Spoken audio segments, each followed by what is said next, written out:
So, now what?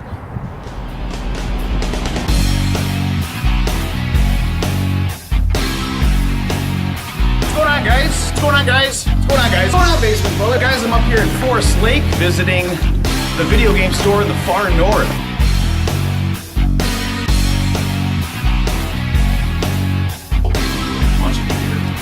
Where is the laser? I want the laser. This sucks.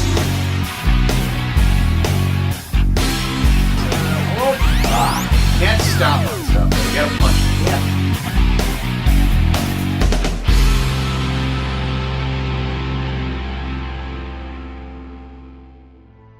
What's up, Basement Dwellers? Uncle Danny here. Over the years, there have been plenty of TV shows and movies that have tried to take old fairy tales and try to give them a modern-day twist. Shows like Once Upon a Time, Grimm, and movies like Freeway have shown us that tales of bygone days can be redone in interesting ways that are captivating. And there are others that do not, like Breadcrumbs. Breadcrumbs was a movie that was directed by and starring Mike Nichols that came out in 2011. This movie tries to take the fairy tale Hansel and Gretel and give a modern dark horror movie spin on it. Tries being the key word. We open up on what seems to be a sheriff hanging in a basement. The killer apparently thinks she's a piece of pie, seeing as how she's being caressed by a pie scoop. This is one of those movies that gives us one of those out-of-context openings that will make sense later. Hopefully. This is one of my pet peeves of many movies and TV shows. I hate it when I start watching something and they open to an overly dramatic or suspenseful scene and then cut to 20 hours earlier. It isn't clever. It's a cheap move to try to hook the viewer, and it's done way too much, even in good movies. We cut to present time, and we start the movie like all horror movies do. A van full of stupid kids are going to a cabin to drink, smoke pot, have sex, and die. Or kids and clearly middle-aged adults are going to a cabin together. This seems like an unlikely group of people going to a party at a cabin. Are they really all supposed to be the same age? Whoa there, Missy. I know. It's a habit. Yeah, no shit. No, it's more like a ritual now. I pull it out, stare at it. It's my method. No patches, no drugs. Mind over matter. Froyo. Fro what? Frozen yogurt, that's what I used. Fat-free, of course. Huh. I might have to try that. And while they're discussing unorthodox methods to quitting smoking, the movie takes us to where the real action is. People pissing. And this is so important that Chuck, played by Jim Barnes, decides to make a movie in a movie about it. Look at the map. Look at the map. Meanwhile, That's these two are arguing about the map. You're right, and we gotta go left. No, you're mixing it up. It's that way. No, that's right. And the That's map... left. I said left. You're right. I'm saying go right. The map says go right. Right is wrong. Left is right. Eddie! But during the filming of his perverted piddle party, Chuck sees another figure watching from the bushes. Hey! Asshole! Chuck, what the hell? No, wait! There's a man over there walking Come on, away. let's go! Okay. Oh, Chuck was watching her pee. It's even worse. Come on, let's go! All right, why are you in such a rush? Time is money. Did you write that one yourself? Actually, yeah, he did. This is Mike Nichols, director of the movie. They go no further than 2 feet when they encounter 2 teenage children in the road. These strange kids with blood on them are Hansel and Gretel. I mean, Henry and Patty.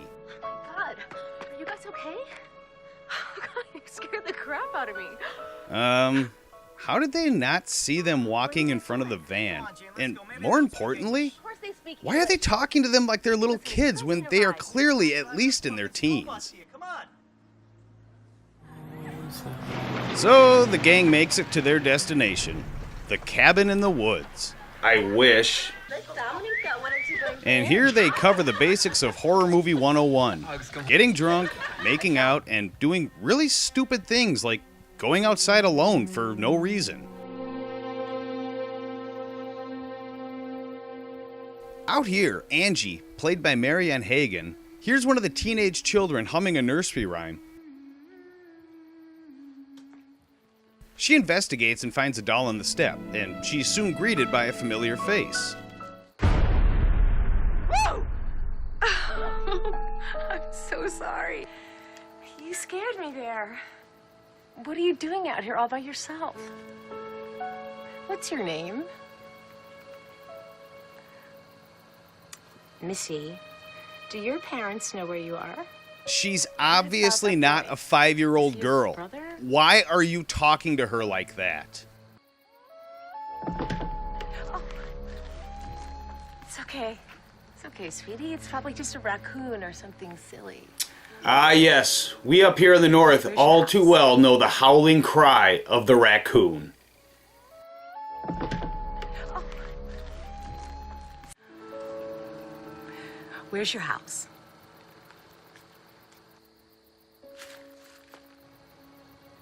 Okay, I'll walk you there.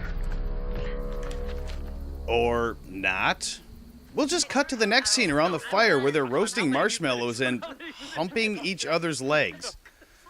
While all this nonsense is going on, they're being watched by the moon? The next day arrives, and the crew's getting everything set up to reveal what they're doing at the cabin. Making pornography. Good. Okay, Billy, we're gonna set up now for the money shot. All right, Skylar, you're still bent over the chair. Billy, you're gonna finish on the back. Skylar, whip your hair back, very dramatically, all right? The fuck?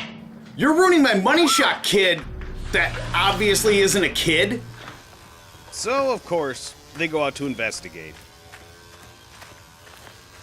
What's with the chainsaw in the background? Are they filming porn next to Possum Lodge? Screw you! Not you! Who are you talking to? And we cut to some pointless backstories of our characters of how they have no family and are sad. No family. No kids. Really? Who cares? This won't have anything to do with anything later on. Or will it? Yeah, you gotta wonder if this is gonna pay off later on.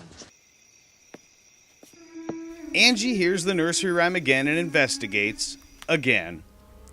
She finds the not little boy and gives his sister's doll back to him. He talks about the woodsman and how it's not safe to play out here at night. Woodsman. The big man with an axe is always out to get you, right? Not always. That's what I tell her. But she's very cut and dry. Well, that explained a lot. Angie runs back into the house where Dom is struggling to learn his lines. How about those lines? Almost. Wrong answer, pal. So, because Dom can't learn his lines in a porno, Eddie, played by the film's director, puts him outside where he practices his Oscar-worthy lines. I wonder if that was his method to get the actors to remember their lines for this movie. What? Tough love. It's worked for me before. Yup. Did somebody order a Jesus Christ, Dom, act better. Really? This is what he was having trouble memorizing? And of course, after they think he's been out there long enough, this happens. Yeah, I didn't see that coming. They go out to see what happened and see Dom chained up to the shed. He's still alive, and they bring him back into the cabin. Fuck! Can anybody get a signal? There's no cell service, and the phone lines have been cut. Horror Movie 101. What about the landline? There's a phone next. There was a phone here. I could have sworn. Or the phone has been stolen? So you're telling me that when they went out to check out on Dom, the not quite kids went in and took the phone? Guys, there's somebody out there. Wow. Thanks for that keen observation. Stop it! You have to come inside with me. It's not It's right here! Come on! Wait, they're trying to bring the kids into the house? The creepy kids that they encountered earlier? Damn it! It's the kids, they did it! They tried to kill Dominic! Okay, at least one of them is smart enough to think that it might be the creepy kids who did this. We want to get to the van, now's our chance. Of course! Get to the car! What a brilliant idea! But Horror Movie 101, the tires have been slashed. They slashed the fucking tires. Earlier, Patty, the creepy girl, had told Angie that her house was nearby, so a few of them decide to go look for it while some of them stay behind to look after Dom. Oh, that can't be good. It's okay. Just keep moving. I don't know. Maybe we should go back. There's two of them. We could take them. Man, they are really banking on that song is going to scare you. Hi. So Eddie finds the girl, What are you doing? Playing hide and go seek or something? but she has other games in mind. Cowboys and Indians.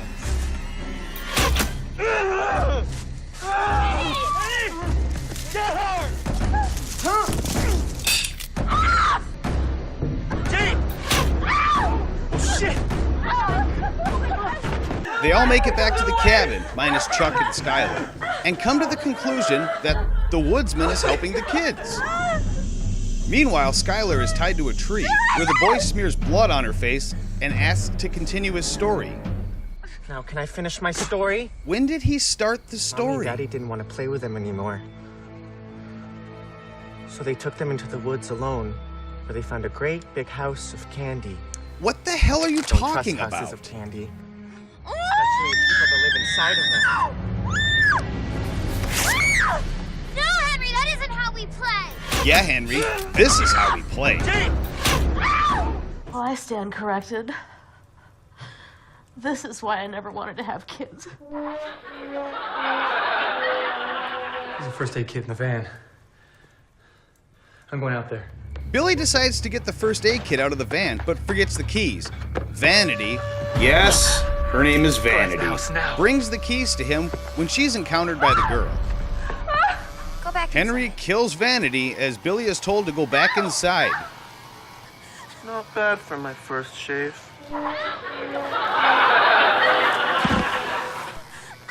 Billy brings Patty in the house and tells Angie that Vanity is dead. Angie, for no reason at all, doesn't believe him that the kids are the killers and tries to out of my protect the girl. We need to figure out what's going on here. No, we don't. Vanity's dead. She's dead. And they killed her! What? Why is Henry doing this to us?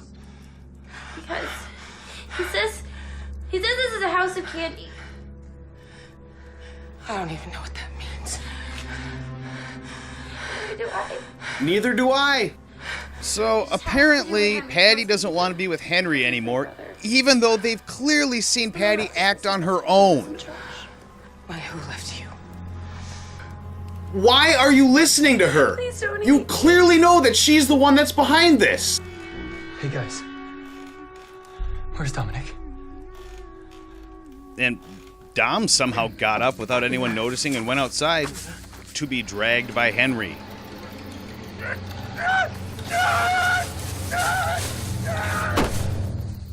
Then we cut to this old guy cutting wood. Is this the woodsman?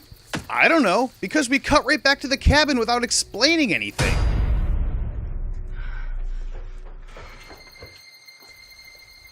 Angie and Billy go outside with the camera so they can see in the night and find candy. Candy.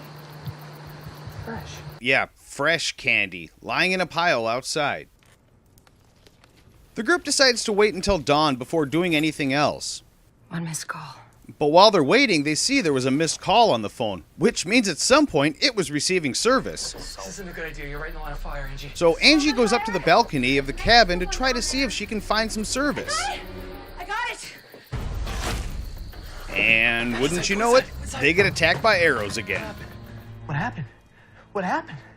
Downstairs, Patty kills Jane by rolling her over, so the arrows in her back go through her. Not really sure how that works. I didn't do it. I swear I didn't do it. I believe you. Why are you siding with her? Are you seriously that stupid? Are you gonna let them hurt me? No. We're getting out of here.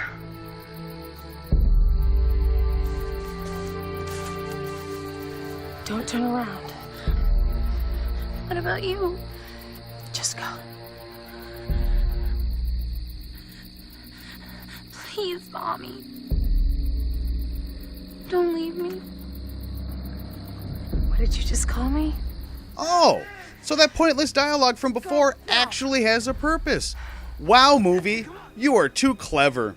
You put us all in Angie danger. finally has You that chose her family over that she's us. always wanted. Not being able to sit by and watch you murder a little girl does not take away from the way I feel about V, or Jane, or Dominic. Wouldn't be the first time you murdered a child. You fucking piece of shit. And we move on to another surprise plot point. Angie had an abortion, and now seems the best time to bring that up, and not go anywhere with it, and never bring it up again. Not sure what the point of that was. Eddie. Are we gonna let her come inside if we see the boy coming?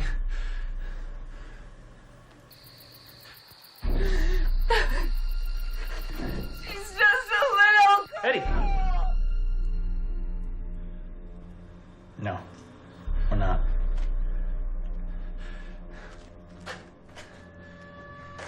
This is fucking stupid! And there's the tagline for this movie. In a world where time is money and money is pornography, a group of people of various ages are visiting a cabin to make money shots. But there's one thing they weren't counting on. Hansel and Gretel. Breadcrumbs. This is fucking stupid! Coming soon to a streaming network near you. As Angie tries to come back inside, she says the stupidest thing she could possibly say. I'd rather be out here with them than in there with him. Well, you got your wish. Are you kidding? They're trying to make Eddie the bad guy? Are utterly hopeless. Why don't you go out there and play with your new friends? And Billy is killed by Henry, and it's revealed that Eddie wasn't the manipulator at all. Soon after, Eddie is pushed off a cliff and stoned to death by Henry. Patty leads Angie through the woods until she says this. My house. They must have eaten it. Patty starts humming, and Angie realizes that Patty was bad all along. It was you. With the humming. You kept telling him where to find us. No shit. Was this really supposed to be a plot twist? This was so obvious from the beginning. I couldn't find it. Well, maybe you shouldn't always have me carrying it around for you then. His doll. Oh, but the doll was Henry's. Oh, you really threw me for one there, movie. You don't think I'd play with such an ugly thing? Never judge a book by its cover, Angie. It's one of the first things they teach you in school. Well, I judged a book by its cover, and it seemed to work just fine for me. How could you forget I that? saw two little teenage children randomly standing in front of a van covered in blood, and I assumed that they were the killers, which they clearly were. So Angie slowly walks away from her newfound discovery to find herself caught again after a few steps. She then wakes up tied to a tree as Henry is feeding her candy. Turn around and look at me, Patty. Can't. I can't stand the sight of blood. What? You can't stand the sight of blood? I don't even know what to do with this. So we're the bad ones, right? I don't know what you are, but you're certainly not children. Yes, they're not children. That's what I've been saying since the My beginning. brother might not. Obviously, it took you a couple days and the deaths of all your friends to figure that out. Just like the old witch in the fable. Except you lure visitors with a more unique delicacy. but it's all just candy. You live in a house of candy. Patty explains that the candy represents lust, and since they were porn stars, they all had to be put to death. I know. Deep?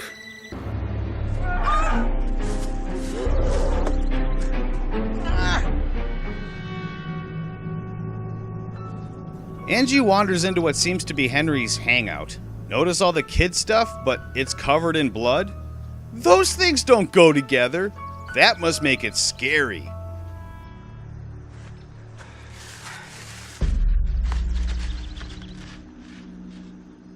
Hide and go seek? Apparently, Angie's version of hide and go seek is laying out candy in a path for the kids to follow while she hides somewhere else. Namely, where there's a body of her barely alive friend that she clearly didn't see when she picked this hiding place. Oh, the Tony! Her screaming attracts an axe-wielding Henry who finishes the job. We don't want to hurt you, Mommy.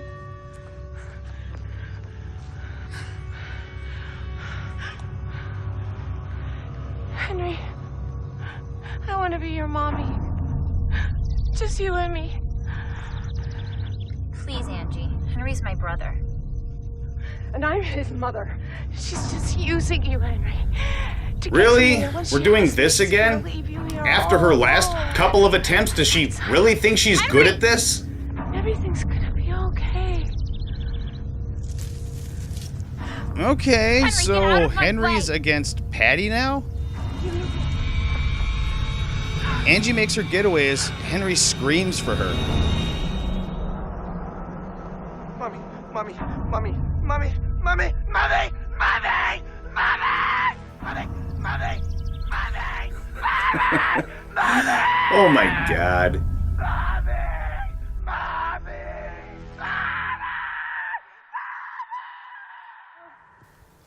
She makes her way to a shack and a bunch of trailers where she rubs her face on the door of a camper before banging on it. Oh.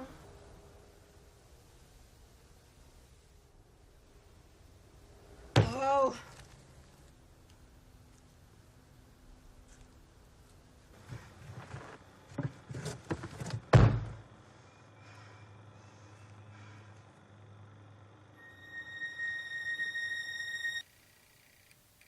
Was that the starting of the New Line Cinema intro?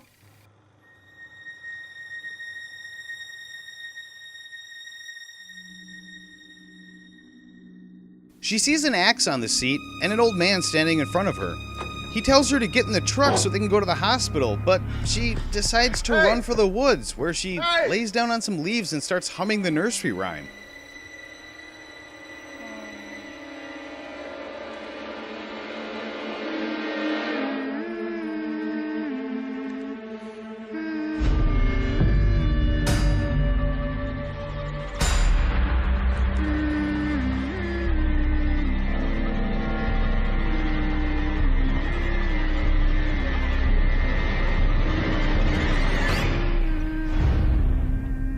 And I am not kidding. This is where the movie ends. This movie is so ridiculously bad, I don't even know where to begin. It isn't scary. It isn't interesting. It's just dumb. The director seemed to want to make a horror movie that somehow tied into an old fairy tale, but didn't know how to make the connection. The result was a ridiculous plot with scenes that aren't even remotely scary, and an ending that doesn't make sense or answer any questions. Was that old man the woodsman? Who was he? He was in the movie for a total of 15 seconds. It was never fully explained. Did Angie join Patty and Henry? If she did, why did she? That wasn't explained either. What got Patty and Henry started on doing what they were doing in the first place? And remember that scene in the beginning that we hoped would be relevant at the end? Yeah, we never caught up to that scene. It was never shown again or explained. Who was that half-dressed sheriff hanging in the basement? This movie is just a big mess. It uses the simplest formula of a mindless slasher movie and even messes that up. If you're gonna show things that confuse us, explain them before you roll the credits. It would be like if Friday the 13th just ended without explaining who Mrs. Voorhees is. It wouldn't make any sense why she's killing people. And sadly, this is far from one of the worst movies that I've seen on a streaming site. I mean, it's still pretty bad. Never judge a book by its cover, Angie. It's one of the first things they teach you in school. This really isn't worth seeing if you're looking for a good bad horror movie. This movie isn't good bad. It's just bad. Mommy, mommy, mommy, mommy, mommy, mommy, mommy, mommy, mommy, mommy, mommy. We'll see you next time, Basement Dwellers.